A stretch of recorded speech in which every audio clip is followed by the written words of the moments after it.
LDFിൽ കടുത്ത അവഗണനയെന്ന് RJD അധ്യക്ഷൻ MV Shreyams Kumar. ക്ഷണിച്ചതുകൊണ്ടാണ് ഇടതുമുന്നണിയുടെ ഭാഗമായത്. വാർത്താ സമ്മേളനത്തിൽ LDFിനെതിരെ അദ്ദേഹം ഗുരുതരമായ ആരോപണങ്ങൾ ഉയർത്തി. ഇപ്പോൾ കോഴിക്കോട് നിന്ന് ലിനറ്റും തിരുവനന്തപുരത്ത് നിന്ന് മഹേഷ് ചന്ദ്രനും നമുക്കൊപ്പം ചേരും. ആദ്യം ലിനറ്റിലേക്ക്.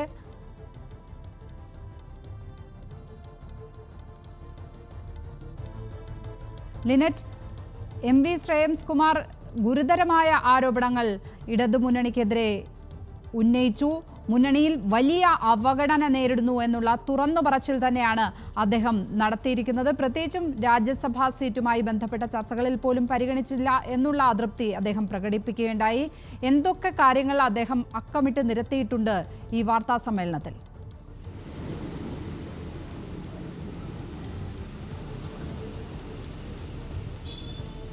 തീർച്ചയായും LDFിൻ്റെ ഭാഗത്തു നിന്നും അതേപോലെ ഇടതുപക്ഷത്തിലേക്ക് തങ്ങൾ വന്നത് ആരുടെ ഔദാര്യം കൊണ്ടല്ല, മറിച്ച് അവരുടെ ആവശ്യം കൊണ്ട് മാത്രമാണ് തങ്ങൾ ഈ ഒരു പാർട്ടിയുടെ ഭാഗമായതെന്നും കടുത്ത അവഗണനയാണ് അവർ നേരിടുന്നതെന്നുമാണ് ശ്രേയാംസ് കുമാർ മാധ്യമങ്ങളോട് പറഞ്ഞത്. കാരണം രാജ്യസഭാ സീറ്റ് ലഭിക്കാത്തത് കൊണ്ട് മാത്രമല്ല ഇത്തരത്തിലുള്ള ആവശ്യം വന്നത്, തങ്ങൾ ഒരു രാജ്യസഭാ സീറ്റുമായിട്ടാണ് ഈ പാർട്ടിയുടെ ഭാഗമായതെന്നും ശ്രേയാംസ് കുമാർ മാധ്യമങ്ങളോട് പറഞ്ഞു. അതോടൊപ്പം തന്നെ പറയാൻ സാധിക്കും ഒരു കാര്യമാണ്, JDS മുന്നണിയിൽ നിൽക്കുന്നത് ആർക്കും ഒരു വിഷയമല്ല എന്നും അതോടൊപ്പം തന്നെ ക്ഷണിച്ചതുകൊണ്ട് മാത്രമാണ് മുന്നണിയുടെ ഭാഗമായത്. രാജ്യസഭാ സീറ്റുമായിട്ടാണ് തങ്ങൾ LDFിലേക്ക് വന്നത്. ഇപ്പോൾ കടുത്ത അവഗണനയാണ് നേരിടുന്നത്. കേരള കോൺഗ്രസ് എമ്മിനോട് മാത്രം ആണ് മുന്നണി കൂടുതൽ വിട്ടുവീഴ്ച നൽകുന്നത് എന്നും അവരോട് മാത്രം പ്രത്യേക പരിഗണന കാണിക്കുന്നുവെന്നുമാണ് ഇതിനകത്ത് കൂടുതലായി ശ്രേയാംസ് കുമാർ എടുത്തു പറഞ്ഞത്. അതോടൊപ്പം തന്നെ എടുത്തു പറയേണ്ട കാര്യമുണ്ട്, ചില ആളുകൾക്ക് മാത്രമായ പരിഗണനയാണ് പാർട്ടി നൽകുന്നതെന്നും അതേപോലെ തന്നെ ഇനി പാർട്ടിയിലെ ആൾക്കാരെ ഇനി പിടിച്ചു നിർത്താൻ തനിക്ക് സാധിക്കില്ല എന്നും അവരോടൊക്കെ ഉത്തരം പറയേണ്ട ഒരു സ്ഥിതിയാണ് ഇപ്പോൾ ഉള്ളതുമെന്നാണ് ശ്രേയാംസ് കുമാർ മാധ്യമങ്ങളോട് പറഞ്ഞത്.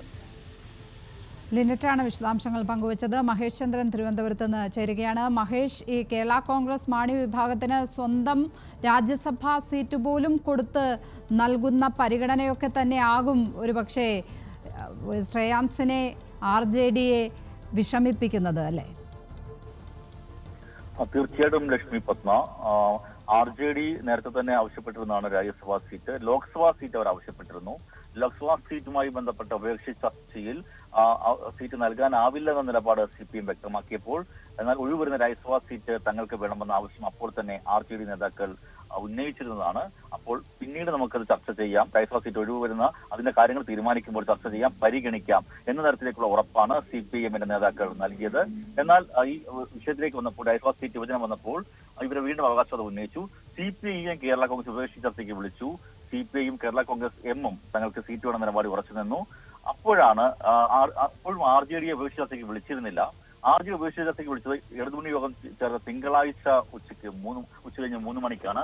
ആ സമയത്ത് അവരവിടെ എത്തുമ്പോൾ തന്നെ മറ്റ് ഘടകകക്ഷികളെ കൂടി വിളിച്ചത്, അതായത് CPI, NCP, കേരള കോൺഗ്രസും ഈ പാർട്ടികളെല്ലാം നേതാക്കൾ അവിടെ എത്തിയിരുന്നു. അവരുമായി ഒന്നിച്ചിരുന്ന ഒരു ചർച്ച നടത്തി ഒരു ധാരണയിലേക്ക് പോവുകയായിരുന്നു. അപ്പോഴും മുഖ്യമന്ത്രി അധ്യക്ഷതയായിരുന്ന യോഗം. അപ്പോൾ RJD നേതാക്കൾ ചൂണ്ടിക്കാട്ടിയത് തങ്ങൾക്ക് മന്ത്രിസ്ഥാനമില്ല, ലോക്സഭയിലേക്ക് അനുസരിക്കാൻ സീറ്റ് തന്നില്ല, രാജ്യസഭയിലേക്കും സീറ്റ് കിട്ടിയിട്ടില്ല, വലിയ അവഗണനയാണ് നടക്കുന്നത്. രാജ്യസഭാ സീറ്റ് നേരത്തെ 1.5 വർഷക്കാലത്തോളം ശ്രേയാംസ് കുമാറിന് RJDക്ക് നൽകിയിരുന്നു.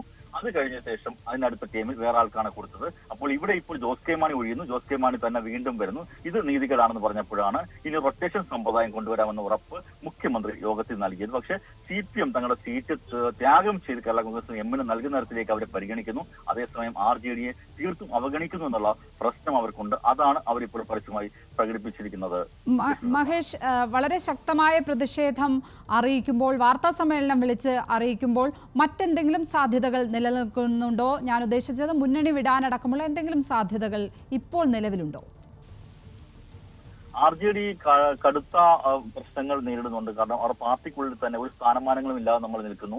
ഘടകകക്ഷികളിൽ മന്ത്രിസ്ഥാനം കിട്ടാത്ത ഒരു പാർട്ടിയാണ് RJD പ്രതിനിധിയായ KP മോഹനൻ നിയമസഭയിലുണ്ട്. പക്ഷേ അവർക്ക് മന്ത്രിസ്ഥാനമില്ല. അത്തരത്തിൽ യാതൊരു വിധ പരിഗണനയും മുന്നണി നിലയിൽ ലഭിക്കുന്നില്ല.